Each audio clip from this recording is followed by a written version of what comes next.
Hey Brad, hey everybody, this is Brad Dyke saying how you doing? I just wanted to do another related, it's kind of a financial thing, but it is a discussion that is significant, at least for me, and that is basically what is happening to our automotive industry. And what does that mean for you when handling financing for the future with automobiles? Well, in the old days, we would buy a car, and the hopeful goal was the car would last us between 10 to 20 years. And we would have what's called the sustainment cost per year, which would usually average out between $800 a year, with an injection of additional costs for $400 to $600 periodically every few years for tires, or what we say extended expenses. But basically, in a nutshell, when you buy a $25,000 car, you will spend on an average of $1,500 to $1,600 a year on the car in maintenance. Now, you can reduce that significantly if you do your own oil changes, filter changes, brake changes, and things like that. But I haven't gotten most of you to that point yet. You should try it, and you should learn it and do it, because it's going to be important going forward. But the automotive industry has changed since the days of 20 or 30 years ago. The automotive industry is in crisis, and they don't know how to stay and keep their doors open. Selling an expensive vehicle, which has a high cost, isn't going to work anymore. So what cars, for instance, I have a Honda Pilot, a $45,000 car, and I do consider Honda one of the more conservative automotive industries out there. Very big fan of Honda. Their gear works, and it works the first time. Now, GMC, Chrysler, Chevy, Ford, most American industry automotive companies have locked themselves into planned obsolescence. And the goal there in that initially was that with planned obsolescence, they could get the cars to get to the point where you don't want to maintain them anymore, and you want to buy the next greatest and latest within a 10-year period versus a 15 to 20-year period. So with that being said, even better, if you do what's called a lease rotation program, they're going to get a monthly payment from you indefinitely. We're talking 20, 30 years of somewhere between $200 to $400 a month, every month for a leased vehicle, as you would rotate the vehicle for the next model that comes in, so on and so on. But the key thing here is this. If they sell you the vehicle, they're not breaking even. The reason why is because when you add in the middlemen and you add in the dealerships, they are still not breaking even with their workforces involved. Now, some companies have tried automation. Well, automation still requires support, and the numbers don't really dwindle. They kind of come back. So how are they going to be able to keep their doors open, maintain what they have, i.e. pay the salaries of the worker employees they have, maintain the status of their environments, maintain the qualities that which they require, their facilities, and so on and so on and so on, and break even with a little bit of profit? Well, the answer to that is simple. Make you pay more. They're specifically targeting your $1,600 a year cost.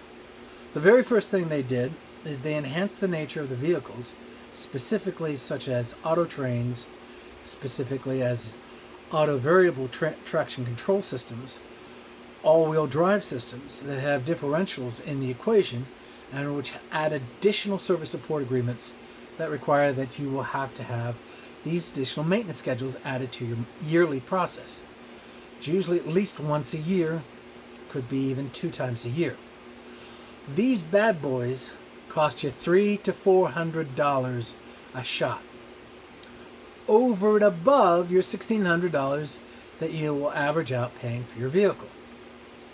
That's expensive. We're not done.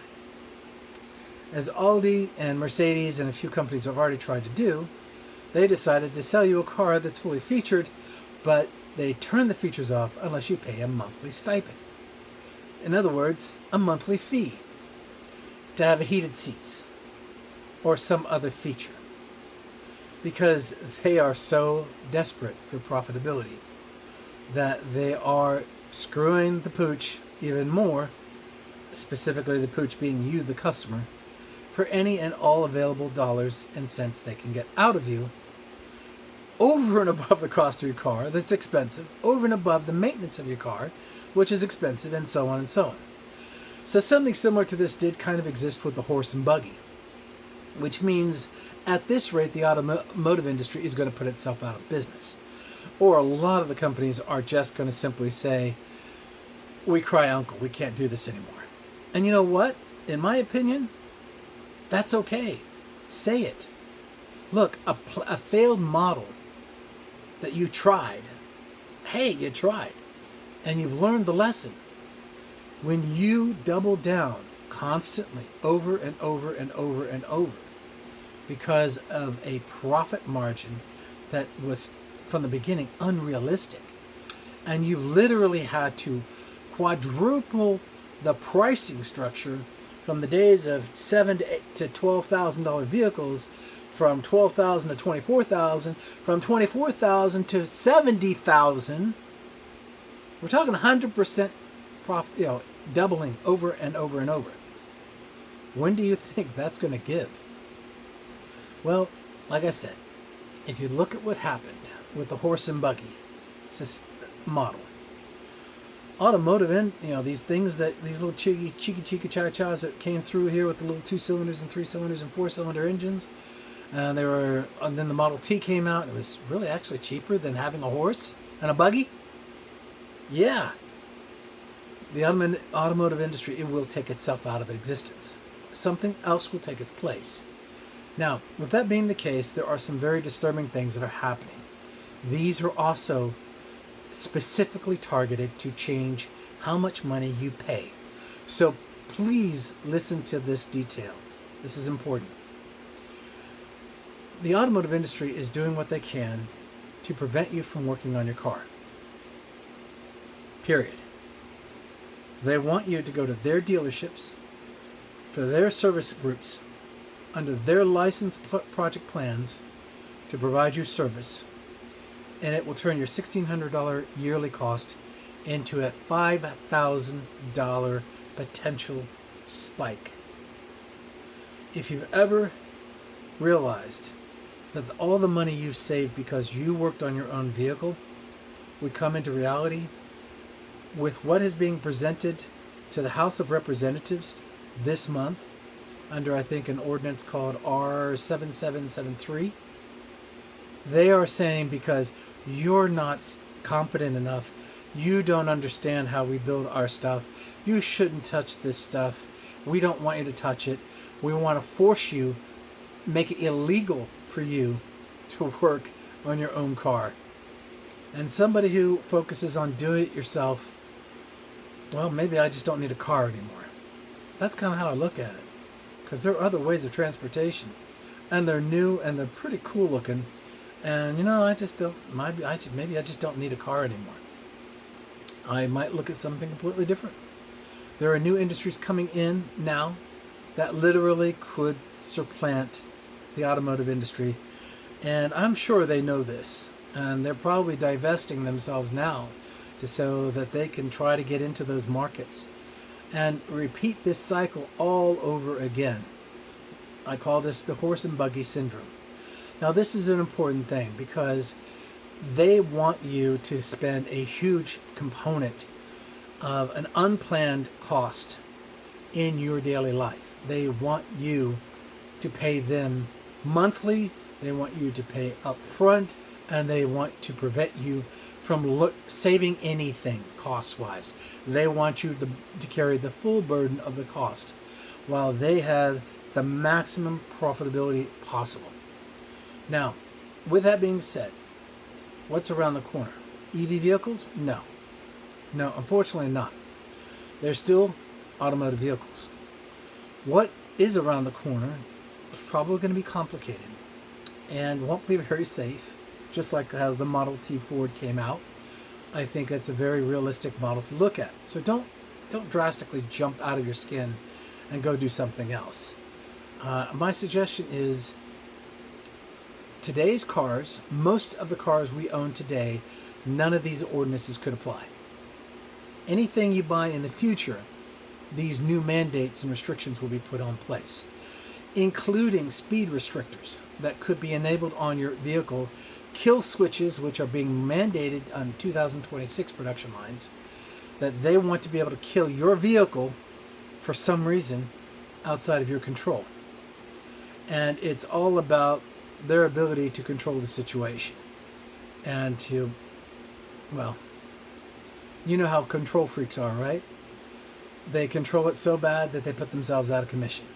It's true. Just look at Hitler and all the other numbnuts out there who tried to do this.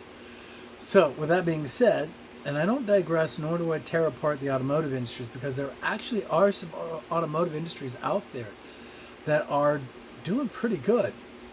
Toyota and Honda, they've got a really good model, and it's something to look at. And Subaru might be getting themselves in a better place soon, but I hate to say it, the American industries for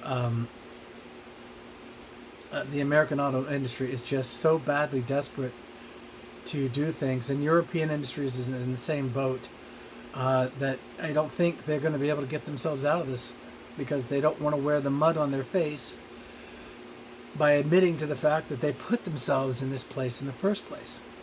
I see nothing wrong with things that we use lasting for decades. We have to be careful. Just because it's new, great, cool looking, colorful, doesn't mean it's going to last or even work well. Because the faster we go, oh good Lord, the more mistakes we're making along the way. And with these industries today, the exponential factor is ×2 every 5 years. They're doing everything they can to bring products to the market faster, but not smarter. It's kind of sad. And the only person who's going to pay the price is them when the customers say, you're not worth it. You're this low quality with this giant price tag, and I'm not buying that. And they just simply walk away. So with that being said, please understand what you've got today, your vehicle today, it's still most likely advantageous for you to continue to maintain the vehicle until you can't. Even if it's a secondary vehicle or a third vehicle in your stock, at least you have it so you can try to navigate the future automotive industry restrictions, guidelines, and everything else that's coming down the pipe. And it's pretty bad. Take some time, get out there and research it. Just simply type into any chat AI tool and they will take you directly to the references that I'm referring to on everything. And the battery industry is also coming into the same boat as well. Just dig, do your own research. Well, I'll get off of this topic because it is an unexpected cost that is coming down the road at you. And you need to get smart, get ahead of it, and maybe figure out a way not to do it.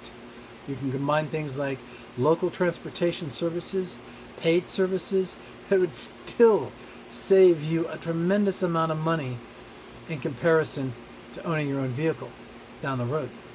And with that being said, the overall footprint of what we are dealing with now is going to start going in the other direction, and that's down versus up. And that's okay. If it happens, it happens. We have to get smarter if we want to stay on this planet longer. Well, this is Brad Dyke saying God bless and have a great week, and you guys take care. Bye-bye.